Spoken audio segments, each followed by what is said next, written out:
Assalamualaikum warahmatullahi wabarakatuh. Perkenalkan, nama saya Muhammad Hafiz Taufikur Rahman dengan NPM 2217051093 dari kelas D, jurusan S1 Ilmu Komputer. Di sini saya akan mempresentasikan seminar usul dari skripsi saya yang berjudul Deteksi dan Klasifikasi Bangunan Tingkat Rendah di Perkotaan menggunakan YOLO V5.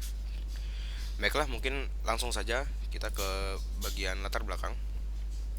Jadi, penelitian ini didasari oleh meningkatnya kebutuhan deteksi bangunan di lingkungan perkotaan karena urbanisasi yang sangat pesat.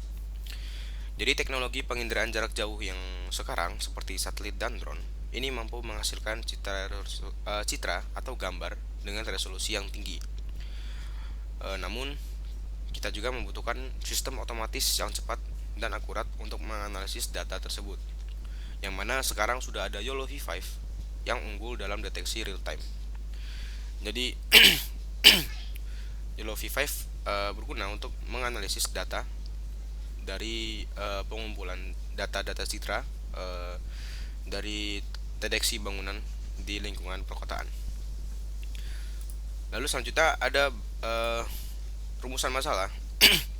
Jadi pada penelitian ini terdapat 4 rumusan masalah. Yang pertama adalah bagaimana meningkatkan akurasi deteksi bangunan tingkat rendah di lingkungan perkotaan. Yang kedua adalah metode terbaik untuk prapemrosesan dan augmentasi data. Lalu yang ketiga, bagaimana perbandingan performa YOLO V5 dengan metode yang lainnya. Lalu yang keempat, bagaimana cara optimalisasi YOLO V5 untuk mengatasi tantangan deteksi di area yang kompleks. Lalu selanjutnya terdapat batasan masalahnya. Lalu di sini terdapat 4 batasan masalah pada penelitian ini. Yang pertama adalah jenis bangunan yang dideteksi itu hanyalah bangunan tingkat rendah saja. Lalu area penelitian juga dibatasi pada lingkungan perkotaan dan model yang digunakan adalah YOLO V5 tanpa pembandingan ke model yang lebih baru seperti YOLO V6. Lalu yang keempat, data yang digunakan berasal dari dataset publik beranotasi. Lalu selanjutnya terdapat tujuan penelitian. Di sini terdapat 3 poin untuk tujuan penelitiannya. Yang pertama adalah mengembangkan model deteksi dan klasifikasi bangunan tingkat rendah. Yang kedua, meningkatkan akurasi YOLO V5 melalui augmentasi data dan optimasi model.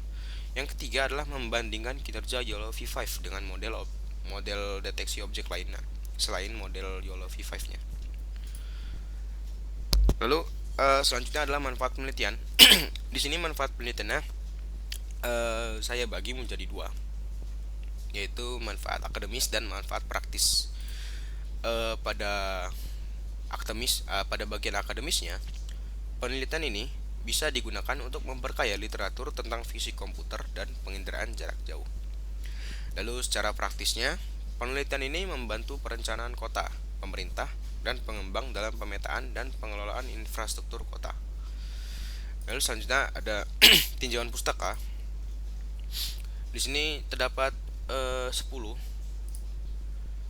tinjauan pustaka atau penelitian terdahulu yang saya gunakan sebagai tinjauan pustaka.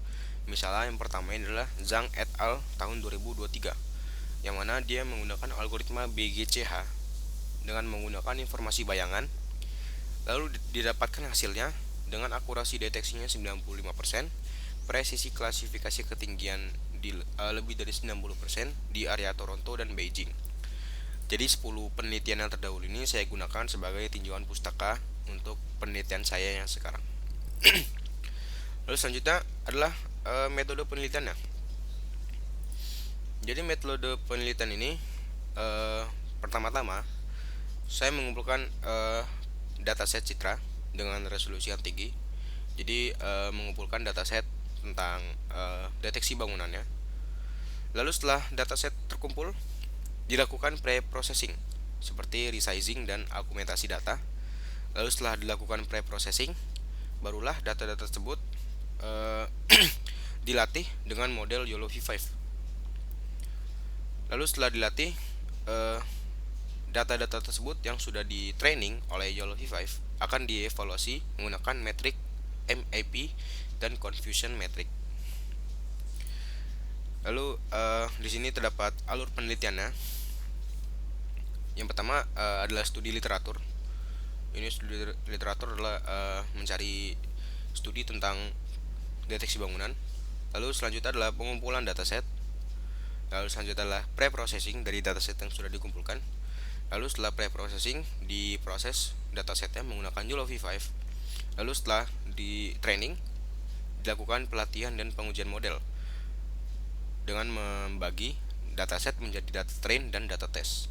Lalu setelahnya dilakukan evaluasi dari model tersebut untuk melihat berapa akurasi yang didapatkan dari dataset menggunakan YOLO V5.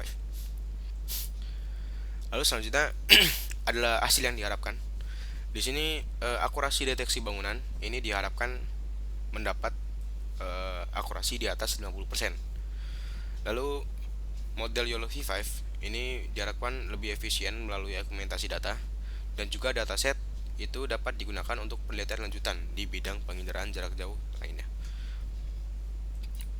Baiklah, mungkin itu saja yang bisa saya sampaikan pada presentasi seminar usul skripsi saya. Apabila ada salah kata saya mohon maaf. Saya akhiri. Wassalamualaikum warahmatullahi wabarakatuh.